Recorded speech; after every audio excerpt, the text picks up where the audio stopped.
बिस्मिल्लाहिर्रहमानिर्रहीम। अस्सलाम वालेकुम नाज़रीन, हमारे प्रोग्राम फ़ैसले जी घड़ी मां आहियां आफ्ताब मोगेरी। मां हमेशह चवंदा आहियूं त फ़ैसले जी घड़ी में उहे फ़ैसला थियणु खपनि, तारीख़ी फ़ैसला जिन जो फ़ैसलनि जो धरती धड़ियुनि खे इंतज़ारु आहे। फ़ैसले जी घड़ी आहे अॼु तारीख़ यकीननी नओं बाब रक़म खणणु वञे पई। अॼु सिंध जे मशहूरु अवाम जंहिंखे चयो पियो वञे त सिर्फ़ु जलसनि में बिरयानी जी प्लेट ते सिंध जो अवाम मुख़्तलिफ़ जलसनि में पहुचंदो आहे, पर अॼु हरगिज़ उन दावनि खे जेके माण्हू दावा कंदा हुआ या तनक़ीद कंदा हुआ सिंध जे मज़लूम अवाम ते, त उहा हिकु बिरयानी जी प्लेट ते जलसनि में वेंदी आहे ऐं एहतजाजनि में ऐं सिंध जे कास ते मुतहद न थींदी आहे। अॼु चइजे त बबरो बाईपास जे ॿाहिरां सिंध जो हर शहूर, हर नारी, हारी पढ़ियल लिखियल वकील, दानिश्वर, अदीब, सियासतदान, सहाफ़ी, सॼी सिंध में रहंदड़ हर ज़बान ॻाल्हाईंदड़ माण्हू अॼु जेको आहे इन एहतजाज में शामिल आहे। सिर्फ़ु इन एहतजाज में न, पर सिंध जे मुख़्तलिफ़ शहरनि में जेको एहतजाज हले पियो, तकरारी शकिनाल जेके कढिया वञनि पिया, अॼु उन ते सिंध सरापा एहतजाज आहे।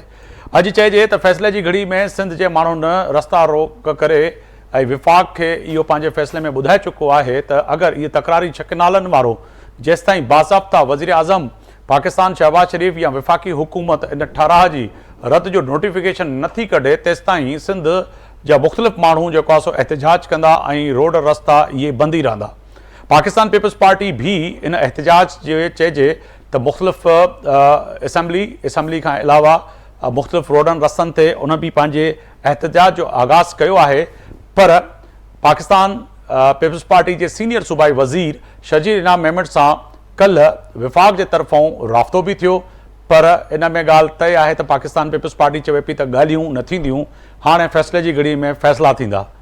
हिन सां गॾोगॾु पंजाब जी सूरत हाल अगरि ॻाल्हि कयूं त पंजाब जा केतिरा ई इलाइक़ा जंहिंमें हिन वक़्तु पेट्रोल नायाब थी वियो आहे, पेट्रोल महांगो खपणु लॻो आहे, छाकाणि त अॼु एहतजाजी धरणे में केतिरनि ई माण्हुनि इहा बि ॻाल्हि कई त हमेशह चयो वेंदो आहे त विफ़ाक़ सिंध खे पाले पियो, पर अॼु फ़ैसिले जी घड़ी में इहो बि फ़ैसिलो थी वियो आहे त सिंध ई वाहिद सूबो आहे जेको सॼो पाकिस्तान खे हलाए थो। त पोइ आख़िर फ़ैसिले जी घड़ी में फ़ैसिलो छो न ॿुधियो थो वञे।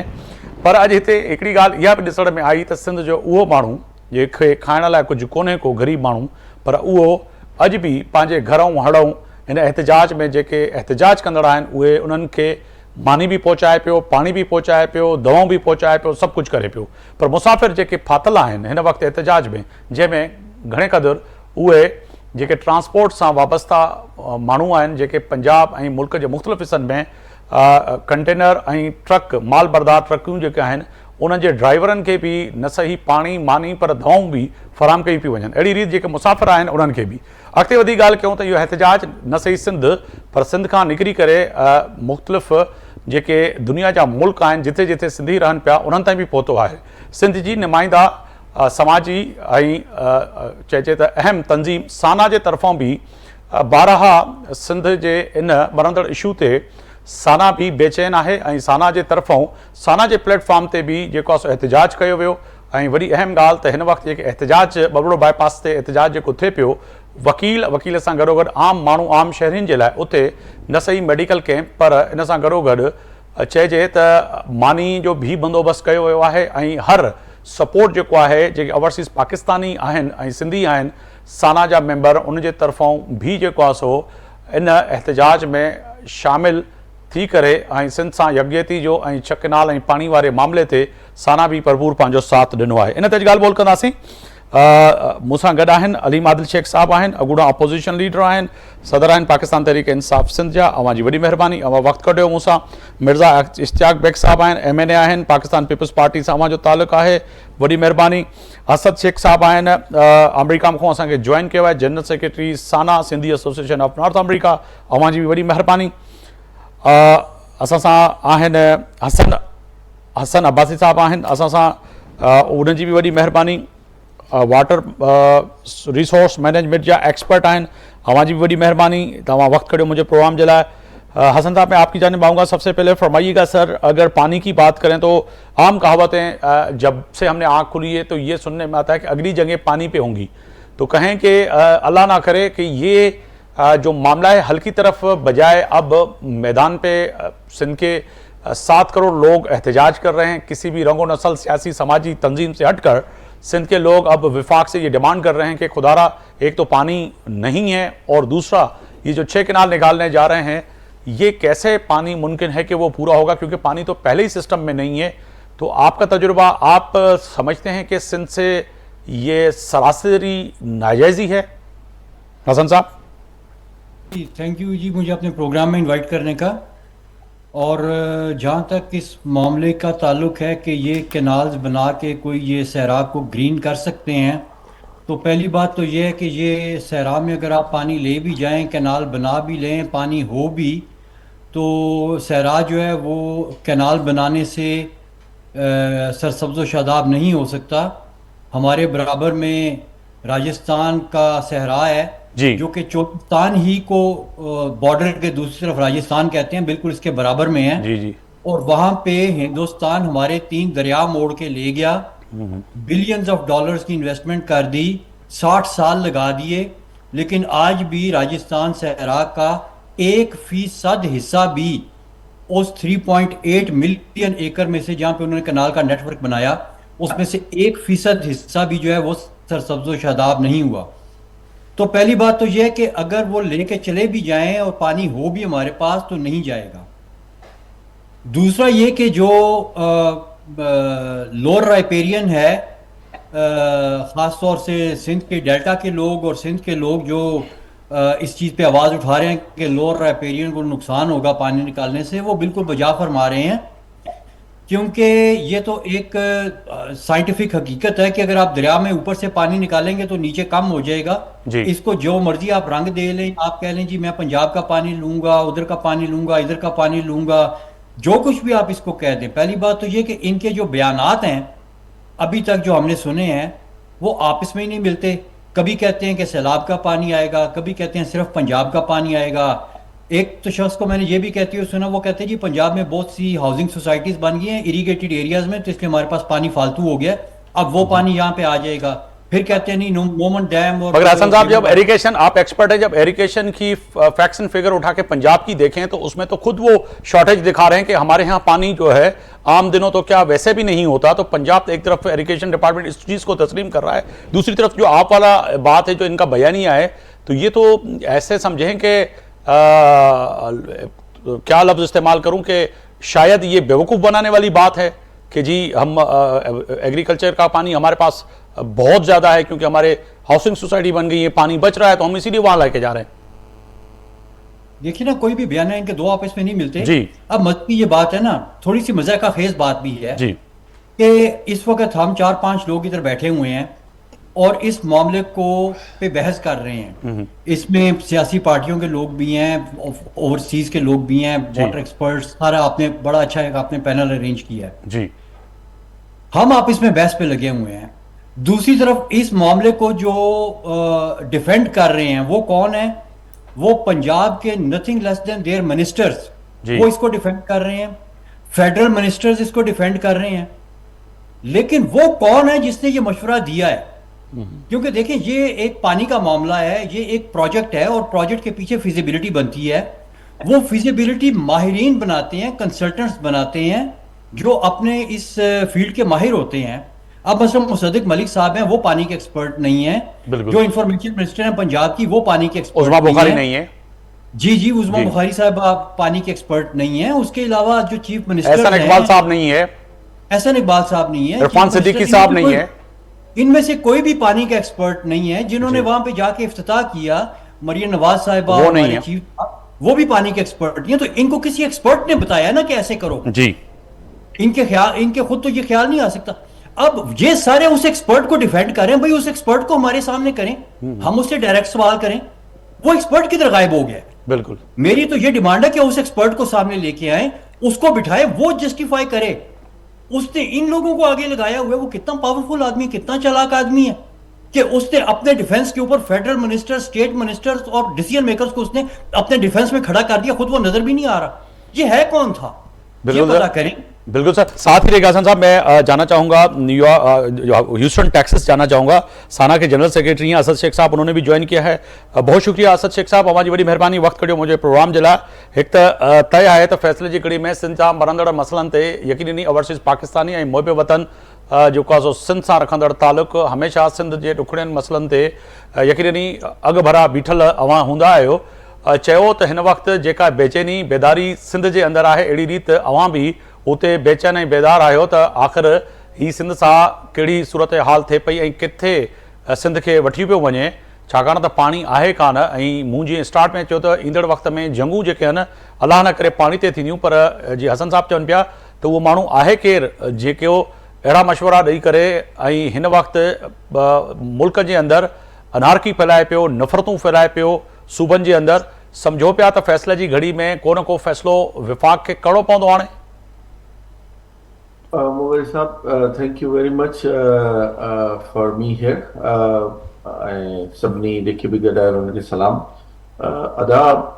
जीअं सिंध जा माण्हू अॼु निकितल आहिनि, पहिरियां त मां चवंदो शायदि कुझु ॾींहं अॻु में हज़ारे माण्हू, पर हींअर आई सॉ जेका रीसेंट रिपोर्ट अचे थी, स्पेशली बबरलो बाईपास ते जेको धरणो आहे, जेको असांजी वकला बिरादरी, पहिरियां त उन्हनि सभिनी खे सुर्ख सलाम असां साना तरफ़ां जेके हिन पाणीअ जी जंग में हक़ जी आवाज़ बुलंद करे उते बीठा आहिनि। ऐं डॉक्टर असर Abbas already told the expertise के जेको आहे टेल एंड ते पाणी आहे कोन, मथां दरिया मां कोई पाणी खणी वञे, जेको अचे थो उहो पाणी बि खणी वञे। त जेका कॉर्पोरेट फार्मिंग आहे या उनजो फार्मूलो आहे, आई डोंट नो के हू डिड दिस फिजिबिलिटी, के हिकिड़ी जेका सहरा सिंध में जेका ज़मीन आहे उन जे लाइ इनफ पाणी कोन्हे त उहा फुली 100% जेका आहे आबाद थी सघे। ऐं तव्हांजो मुल्क जेको आहे उहो असां सभिनी जो एग्रीकल्चर कंट्री आहे। ठीकु आहे। ऐं असां जाइ तां पाणी खणी करे जेको अञा फुली उनखे पाणी खपे ऐं रेगिस्तान खे आबाद करण था वञूं, it doesn't make any sense. ऐं ॿी ॻाल्हि त ओवरसीज़ पाकिस्तानी स्पेशली जेके असांजा साना तंज़ीम साना जा मेंबर या सिंधीज़ आहिनि, they are very much worried about it. ऐं उन्हनि जो वस पुॼे त उहे सभु अची उन धरणे में उते वेही शामिल थियनि जेको पीसफुल प्रोटेस्ट थिए थो। ऐं इन जे लाइ जेको बि कोई बि सिंधी गैर सिंधी एनीवन आख़िर ताईं बीहंदो, साना उन सां गॾु बीहंदी ऐं आख़िर ताईं पंहिंजो जमहूरी अंदाज़ में जमहूरी हक़ में उन्हनि सां शाना बशाना बीठी हो। बिल्कुलु शेख साहब, तव्हां गॾु ई आहियो। मां जेको आहे अलीम आदिल शेख साहब ॾे वञणु चाहींदुमि। वॾी महिरबानी अलीम आदिल शेख साहब। हिकु त इहो आहे फ़ैसिले जी घड़ी में सर पाकिस्तान तहरीक इंसाफ़ जो चिटो मौक़िफ़ हिन वक़्तु ख़ासि तौर ते सिंध जे अंदरि जेका सूरत हाल आहे पाणी ते, मुख़्तलिफ़ जॻहुनि ते पाकिस्तान तहरीक इंसाफ़ ऐं बिलख़ुसूस अवां खे वॾो एक्टिव ॾिठो आहे त सिंध जे बनंदड़ हिन इशू ते, ख़ासि तौर ते पाणी वारे विरहाङे ते पाकिस्तान तहरीक इंसाफ़ जो चिटो मौक़िफ़ त आहे, पर सम्झो पिया त हिन वक़्त ताईं विफ़ाक़ जे तरफ़ां गुज़िरतनि 2 ॾींहंनि खां 3 ॾींहंनि खां जेको एहतजाज जारी आहे ऐं गुज़िरतनि 6 महीननि खां सिंध सरापा एहतजाज आहे, पर आख़िर मजबूरन हिन वक़्तु पंजाब जूं बॉर्डर जेके आहिनि वकीलनि समेत सिंध जे सॼे शहूर बंदि कयूं आहिनि। त पोइ इहा जंग कहिड़े तरफ़ वञे पई, या किथे मसइले जो हल निकिरंदो ऐं फ़ैसिले जी घड़ी में फ़ैसिलो थींदो छा? सर माइक खे अनम्यूट कजो शेख साहब। हाँ साहब, वॾी महिरबानी। सभिनी खां पहिरीं मां सलाम थो पेश कयां जेके पार्टिसिपेंट्स आहिनि, असांजा साना जा दोस्त आहिनि, डॉक्टर साहब आहिनि, हसन अब्बास साहब, बेग साहब आहिनि, ऐं तव्हांखे बि त वॾे अहम इशू ते तव्हां असांखे घुरायो आहे। मां कल्ह बि सुबुह जो हितां वियो, सुबुह जो 7 बजे निकितो हुउसि ऐं बबरले हिन वक़्तु मां तक़रीबन बबरले खां बबरले में हुउसि। उन में असां ख़िताब कयो, रस्ते सॼो रस्तो असां वियासीं, ॾिसंदा वियासीं। वापसी में राति जो असां लेट नाइट जामशोरे में कन्वेंशन बि कयो। पहिरें ॾींहं खां असां दरिया बचाओ तहरीक सां गॾु मैदान में लथल आहियूं ऐं हर मौक़े ते असां साईं ज़ैन शाह GDA, असां इतादी जेके बि आहिनि, रियाज़ चांडियो साहब, JUI सभु असां गॾु आहियूं। पर असां पहिरें ॾींहं खां वठी लथल। ॿी मां त असल ॻाल्हि ते अचण खां फ़ैसिलो छा थियण पियो वञे मां ॿुधायां त असांजो रोल जॾहिं इहो इरसा एक्ट वियो डॉक्टर आरिफ अलवी वटि डॉक्टर आरिफ अलवी साहब प्रेसिडेंट हो पाकिस्तान तहरीक इंसाफ तरफ़ां उन हिनखे जवाबु ॾिनो मां रिकॉर्ड क्लियर थो करणु चाहियां जी। आसिफ ज़रदारी साहब वियो त हुनखे साइन करे छॾियो उन खां पोइ सूरत हाल इहा आहे त सेनेट में असांजे अपोज़िशन लीडर शिबली फराज साहब सेनेट में करारदाद जमा करायल आहे पीपल्स पार्टी भॼी वई आहे असां क़ौमी असम्बली में उन्हनि तव्हां ॾिठो असांजी ज़रताज गुल ऐं पंहिंजे MNA सां गॾु करारदाद जमा कराई आहे उमर अयूब साहब हुते बाक़ाइदा हुन सां गॾु बीठो आहे पीपल्स पार्टी खे असां चयो आहे त अचो असांखे सपोर्ट कयो नथा कनि सिंध असम्बली में जॾहिं पीपल्स पार्टी करारदाद पेश कई हुई हुन अॻु में असांजा 8 MPs आहिनि वीचारा हुन अॻुवाट वञी करारदाद जमा कराई असांजे सलमान राजा जेको लाहौर खां आहे उहो सेक्रेटरी जनरल असांजे लाइ इन लाइ ॻाल्हाए पियो इमरान ख़ान साहब ट्वीट कयो आहे जेल जे अंदरां इन असां सिंध सां बीठा आहियूं असां नाजाइज़ी न थियणु ॾींदासीं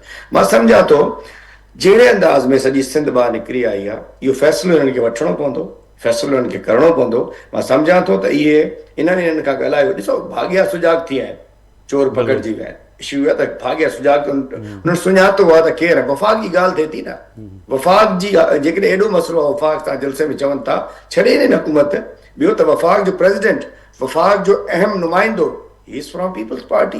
पंजाब जो गवर्नर पीपल्स पार्टी ॿई हुकूमतूं पीपल्स पार्टी जे वोट ते मौजूदु आहिनि त ॻाल्हि इहा आहे त पीपल्स पार्टी हिननि खे हा कई असां फ़िक्र न कयो असांजो कंट्रोल आहे असांजी हुकूमत आहे असांजो सॼो सिंध असांजी रियासत आहे असां करे ॾींदासीं पर सिंध सुजाग थी वई आहे ऐं मां सम्झां थो धरती धड़ी सुजाग थी आहिनि मां सम्झां थो त फ़ैसिलो ॾींहंनि में करणु घुरिजे जस थो चवनि वकीलनि खे वकीलनि सां पहिरें ॾींहं खां वठी असांजा ILF जा असांजा पार्टी जा साथी फैसल मुग़ल एडवोकेट ॿिया जेको हैदराबाद खां हिते बि हिन इशू ते वठी आयो पंहिंजी रैली इहे सभु पहिरें ॾींहं खां गॾु आहिनि असांजी सॼी तंज़ीमूं उन्हनि सां गॾु आहिनि असां पाण गॾु आहियूं मां सॼे रस्ते में ॾिठो हर शहर में असांजा धरती धनी ॿार निकितल हुया मां सम्झां थो त फ़ैसिलो हिननि खे चवनि था की जी उससे खून में बात हो गया उसके पाण हिकु आहिनि न फ़ैसिलो त असां सां कयो न अची जेके वेठा रोडनि ते वकीलनि सां कयो इहे धरती धड़ियुनि सां कयो वासियुनि सां कयो जेके मालिक आहिनि उन्हनि सां कयो तव्हां पाण में छा था ॻाल्हायो पीपल्स पार्टी सहूलियतकारी कई आहे ने सॼे किसे में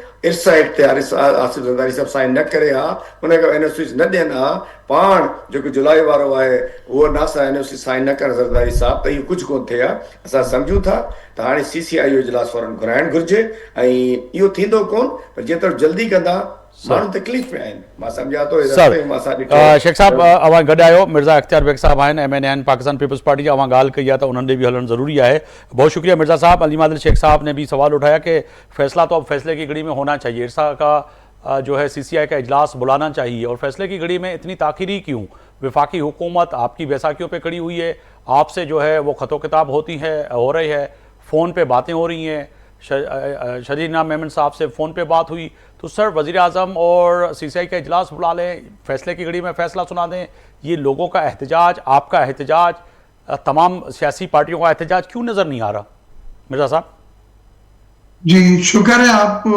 याद आ गया मैं बैठता हूँ सर बिकॉज बहुत देर वेट कराया आपने सर कहने का मकसद सिर्फ यही है आपका कि देखिए मेरे साथियों ने बड़ी मुदल्दल ज़राए से ये साबित करने की कोशिश की है कि ये प्रोजेक्ट जो है वायबल नहीं है ये प्रोजेक्ट फिजिबल नहीं है उन्होंने इंडिया की भी मिसाल दी जहाँ पे इस तरह की कोशिश की गई थी और वहाँ पे कामयाबी नहीं हासिल हुई राजस्थान के डिज़र्ट को चोलिस्तान के डिज़र्ट से उन्होंने कंपेयर करा मैं उन बातों पे नहीं जाऊँगा जो टेक्निकली है वो इन्होंने हमसे ज़्यादा बेहतर तरीके से बतलाएंगे मेरे लिए जिम्मेदारी है मैं अपनी पार्टी का सिंध का और अपने हल्के के लोगों का जिनकी मैंडेट दे के हमें पार्लियामेंट में भेजा गया है कौमी असम्बली में भेजा गया है उनका मौक़िफ़ को ज़्यादा क्लैरिफाई कर दूं ताकि उसमें कोई एम्बिगिटी न रहे पीपल्स पार्टी का जी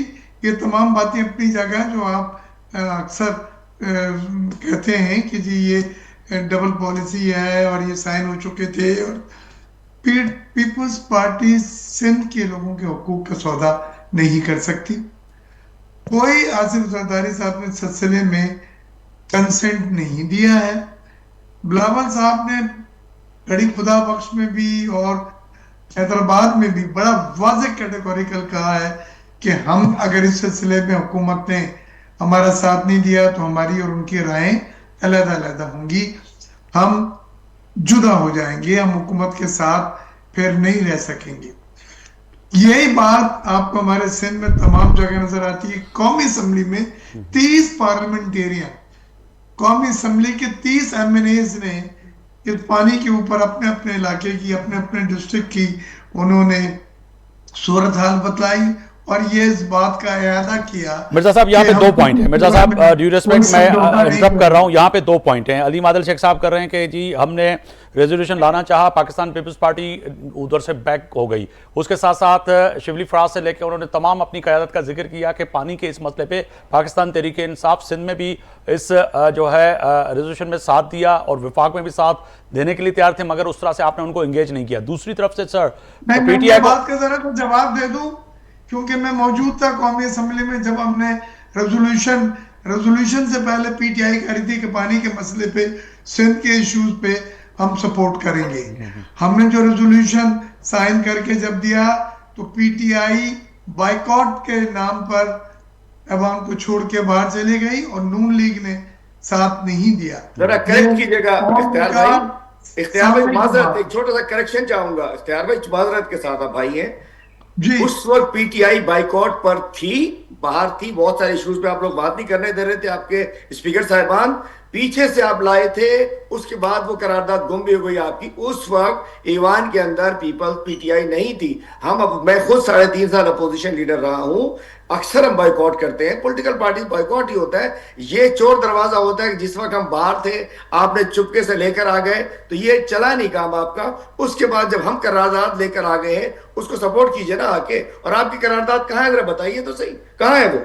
सर हमारी मिर्जा साहब यहाँ पे जवाब देने से पहले मुझे कमर्शियल ब्रेक आके जा रहा है, ब्रेक पे जा रहे हैं, वापस आएंगे तो मिर्जा साहब जो बात कर रहे हैं उसको कंटिन्यू करेंगे। हिकिड़ी कमर्शियल ब्रेक खां वापस ईंदासीं, नथी ॻाल्हि ॿोल कंदासीं।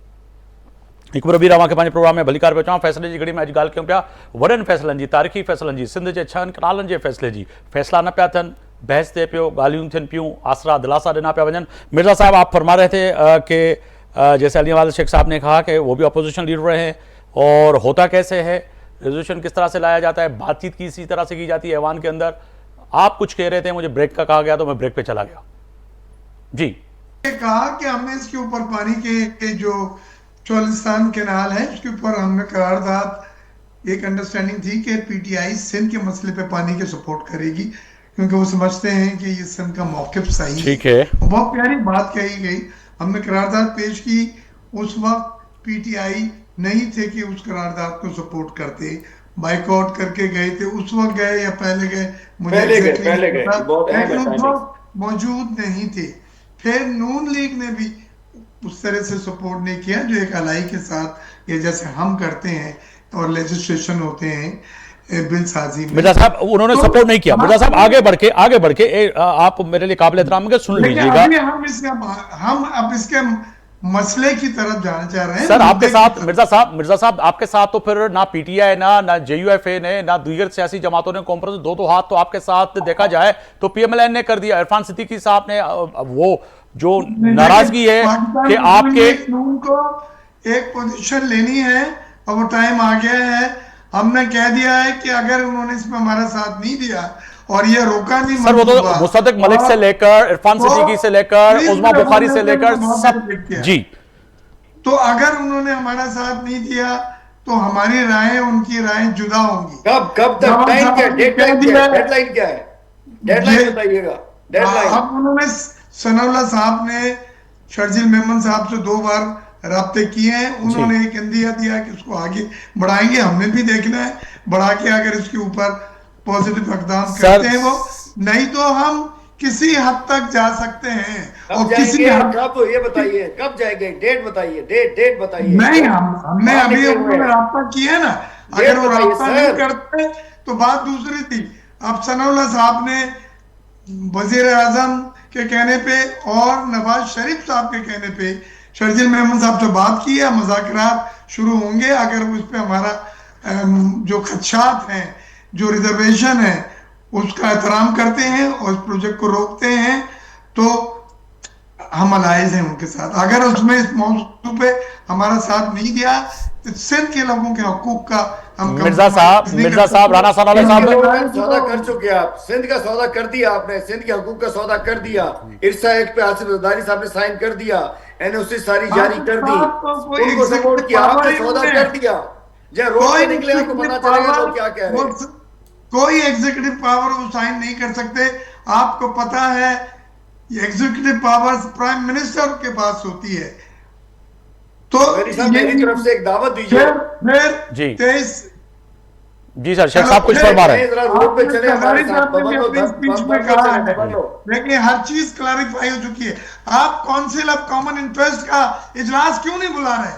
आप एक्सपांड कर रहे हैं कि तमाम सूबों के वज़ीर आला को बिठा के और ये सर मिर्जा साहब यही बात आपको मैं समझाना चाह रहा था, आपके सामने सवाल रखना चाह रहा था कि एक तरफ पर प्राइम मिनिस्टर के कहने पर राणा सनाउल्लाह साहब शर्जील इनाम अहमद साहब से रब्ता करते हैं, दूसरी तरफ से मुस्तक मल के बयानात आप देख लें, और दूसरी तरफ से फिर उज़मा बुखारी साहब के बयानिया को देख लें, फिर दूसरी तरफ से आप इरफान सिद्दीकी के बयान को देख लें, तो ये तो समझ से बालातर है। फिर MNS MPS पंजाब से जो ताल्लुक रखते हैं उनके जो मुंह से आग जो निकल रही है नफरत की इस पानी के मुतालिक, तो फिर आप समझें कि आप किस पे एतबार करेंगे? क्या राणा सनाउल्लाह पे करेंगे या फिर पूरी की पूरी पंजाब की जो क़यादत है उस पे करेंगे? हमारा अव्वली मुतालबा यह है कि CCI का इजलास बुलाया जाए।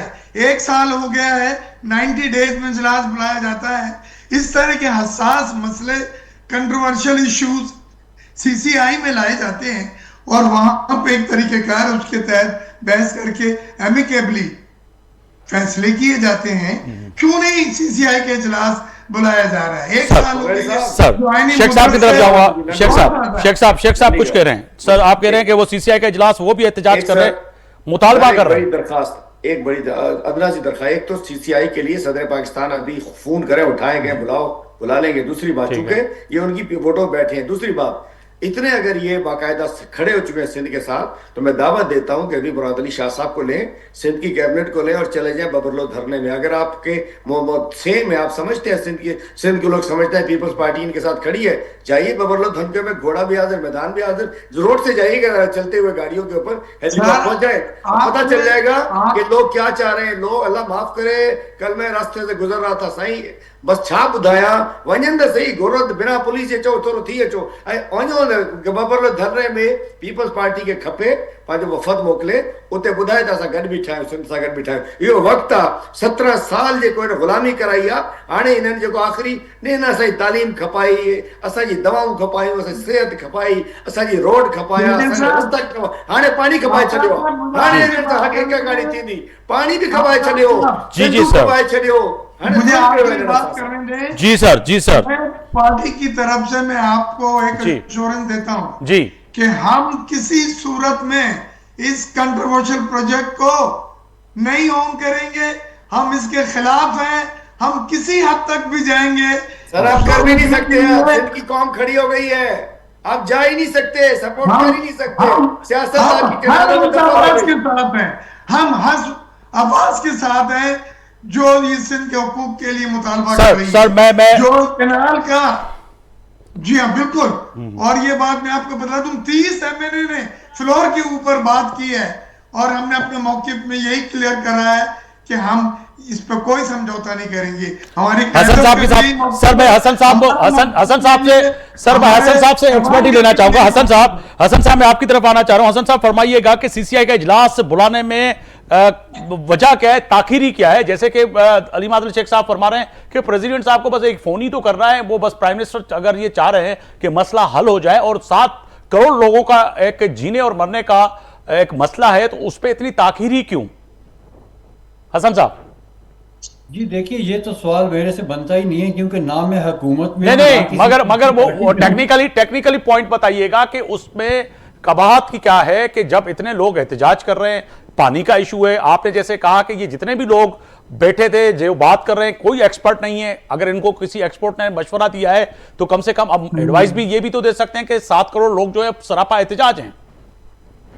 देखिए, मैं तो आपको ये बता सकता हूं कि ये कैनाल का मसला अभी उठा भी नहीं था, तो उससे पहले इनको एक रिपोर्ट इंटरनेशनल कंसल्टेंट्स ने बना के दी थी, जिसमें उन्होंने इस चीज़ पे इनको मना किया था कि आप कैनाल के पे ना जाइए, क्योंकि एक तो ये कि कैनाल जो है वो टेक्निकली फीजिबल नहीं है, और उसके 28 पॉइंट कंसल्टेंट की रिपोर्ट में लिखे हुए हैं कि कैनाल क्यों फीजिबल नहीं है, और उसमें सिर्फ टेक्निकली नहीं है, उसमें एनवायरमेंटल पॉइंट भी और सोशल पॉइंट्स भी हैं। और उसमें जो पहला पॉइंट उन 28 में से लिखा गया है वो ये लिखा गया है कि अगर आप कैनाल बनाएंगे तो सूबों में लड़ाई शुरू हो जाएगी। ठीक है। अब वो पहला पॉइंट कैनाल का नाम लेने से शुरू हो गई है, तो अगर बाकी वो करेंगे तो अगले भी 28 पॉइंट पूरे होंगे।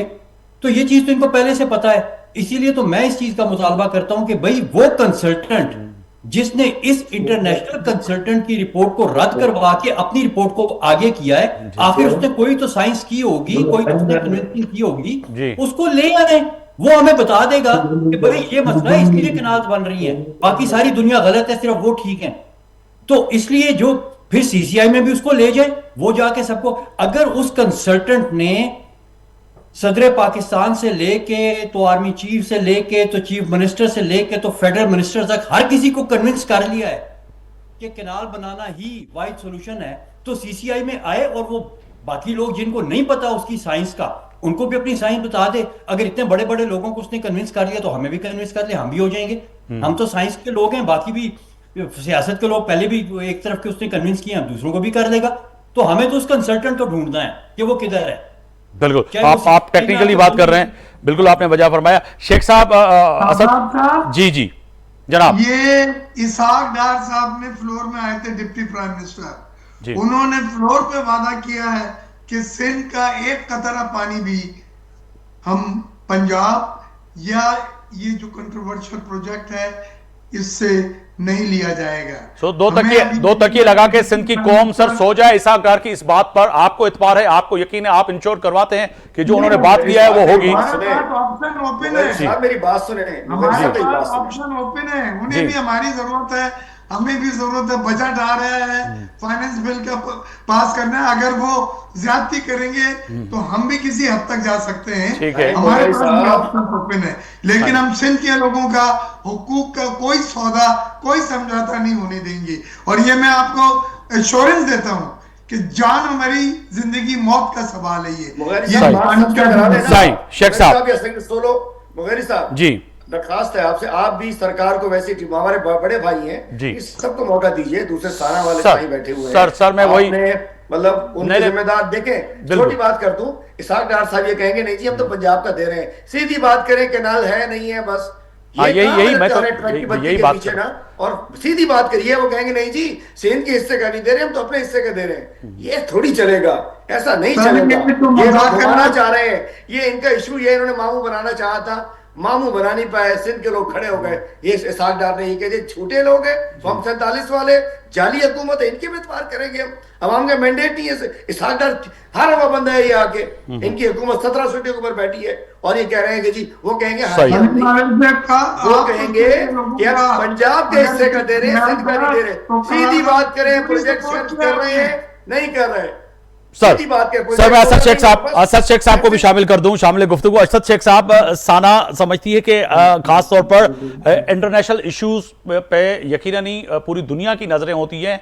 अब ये ना सही सिंध से निकल के, मगर जहां जहां मैं तो देख रहा हूं कनाडा, अमेरिका और बरतानिया, इसके साथ साथ यूरोप पे भी जो है एहतजाज शुरू हो गए हैं। लोग जो है वहां पे भी किनारों के हवाले से आवाज उठाने लगे हैं। तो समझें कि ये अब प्रेशर जो डेवलप हो रहा है पाकिस्तान पे और पाकिस्तान की मौजूदा वफाकी हुकूमत पे, तो उसमें आगे जाके जो ओवरसीज पाकिस्तानी हैं वो भी बड़ा अहम किरदार अदा करेंगे और इन किनारों के लिए जो प्रेशर डेवलप करें, कहीं ना कहीं कोई फैसले की घड़ी में फैसला होता हुआ नजर आएगा आपको। तव्हां के सही शेख साहब? बिल्कुल सही मां तव्हांखे ॿुधाईंदो हलां त इहो कंसेंसस डेवलप जेके भी तंज़ीमूं आहिनि, कम्युनिटी हर मुल्क में तंज़ीमूं आहिनि, यूरोप में आहिनि, ऑस्ट्रेलिया, न्यूज़ीलैंड। साना सभ खां वॾी तंज़ीम आहे जेका सिंधियुनि खे, सिंधी कम्युनिटी खे, सिंध खे रिप्रेज़ेंट करे थी नॉर्थ अमेरिका में जी। असां इहा अंडर डिस्कशन आहे त सभिनी जेके भी तंज़ीमूं आहिनि सॼी दुनिया में उन्हनि खे गॾु खणी हलूं ऐं उन्हनि जे पारां ऐं मूं ॾिठो अॼु एहतजाज में त यूरोप मां यूके मां उते वफ़द जीअं साना मोकिलिया आहिनि तीअं ॿियनि मुल्कनि मां बि वफ़द आया आहिनि ऐं साना जो जेको ॾिसो कमु आहे उहो ज़ाहिरी ॻाल्हि आहे असां पॉलिटिकल पार्टी न कंहिंजे अगेंस्ट आहियूं न कंहिंखे सपोर्ट कंदा आहियूं जी साना हिकिड़ी जेका तंज़ीम आहे उहा इलेक्टेड सिंधियुनि जी हिकिड़ी तंज़ीम आहे जेका फलाह बहबूद लाइ कमु कंदी आहे उन सां गॾोगॾु असां ते फ़र्ज़ु आहे त असां पंहिंजी कल्चर हेरिटेज जेका असांजी आइडेंटिटी आहे सिंध जी उन जी हिफ़ाज़त कयूं तव्हां मूंखे ॿुधायो कोई बि चए अगरि सिंध में सिंधू न वहंदो त पोइ बाक़ी सिंध बचंदी बिल्कुलु न जॾहिं आइडेंटिटी ख़तम थी वेंदी उन ते अगरि असां न बीहंदासीं त पोइ असांखे कहिड़ी शइ अची उतारींदी छा कंदासीं असां पोइ असांजो हिते जेको ओवरसीज़ नॉर्थ अमेरिका में सिंधी रहनि था असां हिन साल जॾहिं खां इहो कैनाल इशू थियो आहे सिंध में जनवरी में हिकिड़ी वॾी कॉन्फ्रेंस थी जेका सना कोठाई उन में सभिनी पार्टीज़ खे जेके बि स्टेक होल्डर्स आहिनि उन्हनि खे मौक़ो ॾिनो तव्हां अचो पंहिंजो ख़्यालनि जो इज़हार कयो ऐं बिल्कुलु उन्हनि खे मुतफ़िक़ा रद्द कयो कैनालनि खे पोइ थी वियो हाणे उन ठीकु आहे असांजी हिकिड़ी असां कॉन्फ्रेंस कोठाई जंहिंमें डॉक्टर हसन अब्बास बि हुयो असांजो नसीब अहमद साहिबु हुयो ऐं सिंध मां साईं अयाज़ुद्दीन पली जो साहिबु हुयो ऐं ईअं ई असांजो कमु आहे एडवोकेसी करणु माण्हुनि ताईं मैसेज पहुचाइणु ऐं उन्हनि जी जेका असां वसा मदद करे सघूं था सना करे पई ऐं कंदी रहंदी ऐं हाणे हींअर बि अॼु बि जेके साना जेको आहे सो कमु करे पई ख़ासि तौर पर जेके एहतजाज कनि पिया उते मेडिकल कैंप पाणीअ जी सहूलियतूं ऐं सभिनी में ओवरसीज़ पाकिस्तानी ओवरसीज़ सिंधी ऐं साना जो वॾो अहम किरदारु आहे बिल्कुलु मां रखी वञा शेख साहब नंढो अर्ज़ु रखां शेख साहब सां जी शेख साहब तव्हां सां हिकु नंढो अर्ज़ु रखी वञा तव्हां चओ त असां तमामु पॉलिटिकल पार्टीज़ खे घुरायो असां बि हिकिड़ी पाकिस्तान जी वॾी पॉलिटिकल पार्टी आहियूं सिंध जी ॿिए नंबर ते पार्लियामेंट में बि असां वॾी पॉलिटिकल पार्टी आहियूं असांजा वॾा स्टेक्स आहिनि इन इशू ते असां सभिनी खां वधीक तरीक़े सां अलहमदुलिल्लाह मैदान में बि लथल आहियूं त असांखे शायदि तव्हां हिन में इनवाइट न कयो या असांजो नुमाइंदो असांजो शायदि तव्हां राब्तो असां वी आर स्टेक होल्डर्स आहियूं असां हिते वेठा आहियूं फ्रंट फुट ते हूंदा आहियूं सिंध असेंबली में बि जॾहिं मां हुउसि त असां फ्रंट फुट ते सिंध जे इशूज़ खे रखियो हुयो मां सम्झां थो त हींअर बि अॻिते आहियूं त तव्हां अॻिते यादि रखंदव असांखे न बिल्कुलु नो डाउट अबाउट इट ऐं upcoming we are planning another conference ऐं I will personally invite everyone उन वक़्तु असांजी नई क़यादत आयल हुई जनवरी में त ट्रांज़िशन पीरियड हुयो थी सघे थो त इन में कोताही थी सर मां वाइंड अप जी तरफ़ पियो वञा शेख साहब अलीम आदिल शेख साहब ऐं मिर्ज़ा साहब ऐं असद शेख साहब ऐं डॉक्टर हसन अब्बास साहब मूंखे जल्दी जल्दी इहो रुको ॿुधाइजो तो डॉक्टर हसन साहब मैं आपकी जाने मांगूंगा अगर मुख्तसर मुझे बताइएगा कि फैसले की घड़ी में फैसला और हल क्या है सर इसका देखिए इस पूरे मामले का हल जो है वो इनको ऑलरेडी दिया जा चुका है जी जिसमें इनका ग्रीन पाकिस्तान भी बन जाता है और कैनाल भी नहीं बनती सही। इनको बताया गया है कि पानी का एक ऐसा सोर्स जो कि चोलिस्तान के बहुत करीब है उसको डेवलप किया जा सकता है ठीक है। उसकी कॉस्ट कैनाल से आधी भी नहीं है अच्छा और उसके सोशल इम्पैक्ट भी कोई नहीं है एनवायरमेंट पहले से बेहतर हो जाता है और बनता भी प्रोजेक्ट 1 साल में है इनकी कैनाल 6 साल में बन रही है तो उस प्रोजेक्ट को कंसीडर करें सीसीआई में भी लेके आए और खुद भी बैठ के उसके ऊपर थोड़ी सी जो है ना वो सोच विचार करें जो हमारे कर्ता धर्ता लोग हैं और देखें कि किसने उस प्रोजेक्ट को नीचे करके तो ये दूसरा कैनाल का एक इनफिजिबल सोशली एनवायरमेंटली और इकोनॉमिकली इनफिजिबल प्रोजेक्ट आगे किया है जो कि ग्रीन पाकिस्तान कॉन्सेप्ट को श्योर शॉर्ट फेलियर की तरफ लेके जा डॉक्टर साहब तफसीलन आपसे इस पे यकीनन अगले प्रोग्राम में भी बात करेंगे असद शेख साहब फैसले की घड़ी में मुख्तसरी तव्हां ॿुधाइजो तो फैसलो थींदे नज़र अचे पियो छाकाणि त हिन वक़्तु दर्जा हरारत जेको आहे जहिड़ी रीति माण्हुनि जो वधंदो थो वञे अहिड़ी रीति मौसम जो भी वधंदो वञे पियो पाणी आहे कोन माण्हू हिन वक़्तु रोडनि ते आहिनि पंजाब ऐं पूरे पाकिस्तान जी इकनॉमी हिन वक़्तु सम्झो माशी हब कराची खां वठी कश्मीर ताईं पूरे पाकिस्तान सां हिन वक़्तु असांजा राब्ता कटियल आहिनि त उहा बि डैमेज थिए पई त पोइ सम्झो पिया त तव्हांखे चंद कलाकनि में फ़ैसिलो थींदे नज़र अचे पियो फ़ैसिलो असांजी नज़र में फ़ैसिलो सिर्फ़ु हिकिड़ो ई थियणु खपे इहे कैनाल रद्द थियणु खपनि इन खां अलावा कोई ऑप्शन कोन्हे ठीकु आहे ऐं जॾहिं बि कोई बि पाणी ते या कंहिं ते बि कोई वफ़ाक़ उन ते को बि इनिशिएट वठे, जीअं डॉक्टर हसन अब्बास चयो, मस्ट बी फिज़िबिलिटी उनजी चए ऐं बिल्कुलु। जंहिंमें चए जी रज़ामंदी शामिल हुजे। बिल्कुल रज़ामंदी। अलीम आदिल शेख साहब, अलीम आदिल शेख साहब, फैसले जी घड़ी में अवां सम्झो पिया त हेतिरा ॾींहं गुज़री विया आहिनि, इन जे बावजूदि फ़ोनूं ऐं ख़त ऐं ॻाल्हियूं ॿोलियूं थियनि पियूं, फैसले जी घड़ी में को फ़ैसिलो थींदे नज़र न पियो अचे। साईं मां वफ़ाक़ खे चवां थो जी त मज़बूत सूबा मज़बूत वफ़ाक़ जी ज़मानत हूंदा आहिनि। बलोचिस्तान में बेचैनी आहे, सिंध बेचैन थी चुको आहे। जॾहिं इहे सूबा बेचैन हूंदा त वफ़ाक़ मज़बूत कोन थींदो। असांखे सम्झूं था वफ़ाक़ खे ख़तरो आहे, सिंध में बेचैनी आहे, सही। फौरी तौर ते इन खे क्लब कनि, इन खे ख़तमु कनि, CCI जो इजलास घुराइनि हिकिड़े ॿिनि ॾींहंनि में जेतिरो जल्दी थी सघे ऐं इशू खे ख़तमु कनि। भाई हसन अब्बास साहब मूंखे ख़बर न आहे छा ॾिनो आहे, कुझु जेकॾहिं प्रपोज़ल ॾिनो आहे, जी। मां चाहियां थो त तव्हां हिन ते प्रोग्राम हिननि सां सोलो कयो, जीअं असां सभिनी खे ख़बर पवे। बिल्कुलु। फौरी तौर मां सर हसन अब्बास साहब सां हिकिड़ो सोलो प्रोग्राम बि कंदासीं जंहिंमें तफ़सील बि अची सघे। बिल्कुलु। असांजे सिंधू ते धाड़ विझनि, बाक़ी पाणी किथां करे मिर्ज़ा साहब पॉइंट अप की तरफ जा रहा हूँ। मिर्ज़ा साहब, अच्छा चल जाए, बहुत शुक्रिया doctor Mirza Akhtiyar Baig Sahab, MNA Pakistan Peoples Party. Asad Sheikh Sahab, general secretary SANA, Houston Texas में असांखे जॉइन कयो, अमांजी वॾी महिरबानी। अलीम आदिल शेख साहब जेको आहे सो असांखे जॉइन कयो, सदर पाकिस्तान तहरीक इंसाफ़।